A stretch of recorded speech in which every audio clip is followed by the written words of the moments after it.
কিরে, আমার তো সময় হয়ে এলো আসার, কিন্তু কি করে যাব বল দেখি। শুনলাম তোদের সরকার নাকি বলেছেন যে মেয়েদের রাতে বেরোনো উচিত না। তাহলে কি এবার আমি আসবো না? তোরা তো জানিস আমার সব কাজ রাত্রিরেই হয়।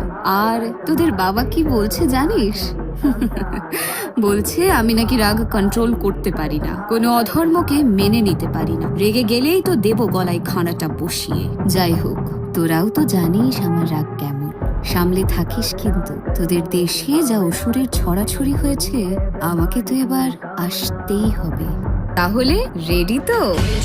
मुंडा हेमा चंडी हेमा काली कर संहार